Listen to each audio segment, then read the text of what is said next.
लेकिन हमारे सम्मिलित होने के लिए जो विधा चाहिए उस विधा का अनुपालन नहीं हो रहा। हमसे किसी प्रकार का परामर्श या मार्गदर्शन लिया नहीं गया। शंकराचार्य जी, आज आपने कहा है कि राम मंदिर का न्योता तो आया लेकिन आप नहीं जाएंगे, क्या वजह है? इस समय हमारा कार्यक्रम वहाँ जाने का नहीं है। निमंत्रण तो आपको भी दिया गया हाँ, है। निमंत्रण दिया गया कि आप एक व्यक्ति को साथ लेकर आ सकते हैं। जी। निमंत्रण यही आया। रतलाम में सनातन धर्म सभा के कार्यक्रम में जगन्नाथपुरी पीठाधीश्वर महाराज शंकराचार्य जी महाराज निष्ठानंद जी यहाँ पधारे हैं। हम उनके साथ हैं, उनसे बात करेंगे। आज उन्होंने कुछ ऐसी बात कही राम मंदिर को लेकर, उसी को लेकर। शंकराचार्य जी प्रणाम। शंकराचार्य जी, आज आपने कहा है कि राम मंदिर का न्योता तो आया लेकिन आप नहीं जाएंगे, क्या वजह है? अयोध्या तो हम जाते रहते हैं, जाते रहेंगे, राम जी का दर्शन करेंगे। इस समय हमारा कार्यक्रम वहाँ जाने का नहीं है। लेकिन आपने ये भी कहा है कि मोदी जी मूर्ति स्पर्श करेंगे और ये सब कहा है। ऐसा है कि मोदी जी हिंदुत्व के पक्षधर हैं। केवल सेकुलरिज्म के पक्षधर होते तो अयोध्या में मूर्ति प्रतिष्ठा और सब में नहीं जानते। लेकिन शास्त्रीय विधा के अनुसार मूर्ति की प्रतिष्ठा होनी चाहिए। आधा तीतर आधा बटेर की कहावत चरितार्थ नहीं करनी चाहिए। जी नहीं, लेकिन आपको भी आमंत्रण तो आपको भी दिया गया हाँ, है। निमंत्रण दिया गया कि आप एक व्यक्ति को साथ लेकर आ सकते हैं। निमंत्रण यही आया। तो एक ही व्यक्ति के साथ आप इतने बड़े पीठाधीश्वर हैं और आप लोगों को इस तरह का जो आया है, आपने पूछा, हमने कहा एक व्यक्ति को अपने साथ लेकर आ सकते हैं। ऐसा निमंत्रण आया मठ में, उसकी सूचना मुझे प्राप्त हो। आप जाएंगे कि नहीं जाएंगे? नहीं जाएंगे। अयोध्या तो जाते रहते हैं, फिर जाएंगे, रामलला का दर्शन करेंगे। इस कार्यक्रम में हम सम्मिलित नहीं होंगे। आखिर ऐसी क्या वजह रही कि जिसके कारण आप नहीं जा रहे हैं? हमारा कार्यक्रम पहले से है। दूसरी बात यह है कि शंकराचार्य की दृष्टि से पूरे विश्व का 1/4 पूरी पीठ के अंतर्गत। केवल भारत को लें तो प्रयाग तक का क्षेत्र पूरी पीठ के अंतर्गत है। धार्मिक कृत्य है।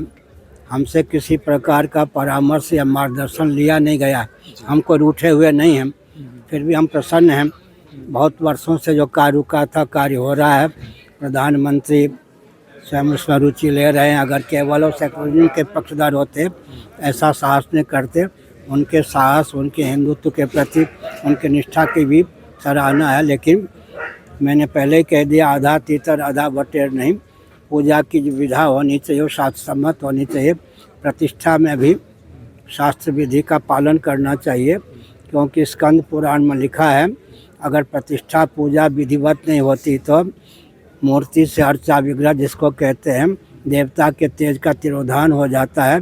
उस मूर्ति में डाकनी शाकनी भूत प्रेत पिशाच आदि का प्रवेश हो जाता है, और वो डाकनी शाकनी भूत प्रेत पिशाच इत्यादि पूरे क्षेत्र को अस्त व्यस्त कर देते हैं।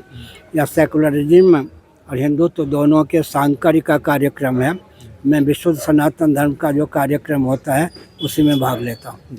अच्छा, राम मंदिर बन रहा है, ये देश के लिए खुशी की बात है, जनता प्रसन्न है। तो हम भी प्रसन्न हैं, नाराज कहाँ हैं? हम तो प्रसन्न हैं। वो सही है, लेकिन क्या इससे धर्म की एक अलग नहीं झलकेगी पूरे देश में? क्या धर्म को, सनातन धर्म और धर्म को की एक अलग जगेगी कि नहीं इस कार्यक्रम से? सभी प्रसन्न हैं अयोध्या से, कि सभी प्रसन्न हैं कि भारत के प्रधानमंत्री जी के द्वारा कार्य होने वाला है। वह हिंदुत्व के पक्षधर हैं और डरपोक होते तो अपने को सेकुलर के रूप में ख्यापित करते।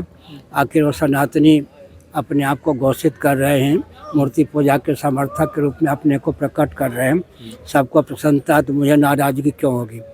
और मैंने संकेत किया कि शास्त्र सम्मत विधा से प्रतिष्ठा होनी चाहिए, पूजा आदि की व्यवस्था भी होनी चाहिए। तो क्या आप लोगों से कोई राय ली गई थी इस प्राण प्रतिष्ठा कार्यक्रम के लिए, मूर्ति पूजा कार्यक्रम के लिए? को हमसे तो कोई राय नहीं, कोई हमसे कोई परामर्श नहीं मार्ग। जबकि शंकराचार्य और इतने बड़े पीठ के आप पीठाधीश्वर हैं, और उसके बाद भी इस तरह की सरकार द्वारा या प्रधानमंत्री द्वारा। बात यह है कि एक है मोदी जी, एक योगी, और दोनों मेरे पास। मोदी जी तो एक बार आए शपथ ग्रहण करने के पहले, और योगी जी तो कोरोना के पहले हर साल 2-3 बार आते थे। अशोक सिंघल 70 बार कम से कम आए थे मेरे पास। तो हमने ये संकेत किया कि धर्म के हम आचार्य हैं, अब विधिवत प्रतिष्ठित हैं जी, तो हमसे कोई परामर्श नहीं लिया गया तो नाराज़ हम नहीं हैं। हम बहुत प्रसन्न हैं कि एक अटका हुआ काम हो रहा है, लेकिन हमारे सम्मिलित होने के लिए जो विधा चाहिए उस विधा का अनुपालन नहीं हो रहा।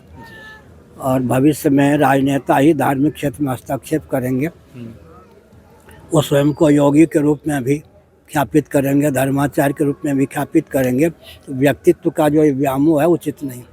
अगर राजनेता धर्म के योगी के रूप में स्थापित करेंगे तो क्या इससे धर्म में संतुलन नहीं बढ़ेगा? ऐसा है कि महाभारत में मत्स्य पुराण में राजनीति का नाम राजधर्म है, छात्र धर्म है, दंड नीति अर्थनीति है।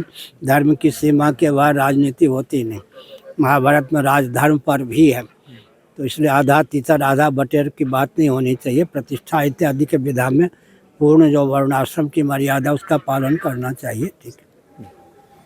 ये थे शंकराचार्य जी। इनका ये कहना है कि जो धर्म सम्मत शास्त्र के अनुसार जो काम प्रतिष्ठा होनी चाहिए वो नहीं है, इसलिए जबकि वो नाराज कुछ नहीं है, लेकिन शास्त्रों के अनुसार जो धर्म के अनुसार जो जिस तरह से प्रतिष्ठा होनी चाहिए वो प्रतिष्ठा नहीं है, इसलिए वो नहीं जाएंगे।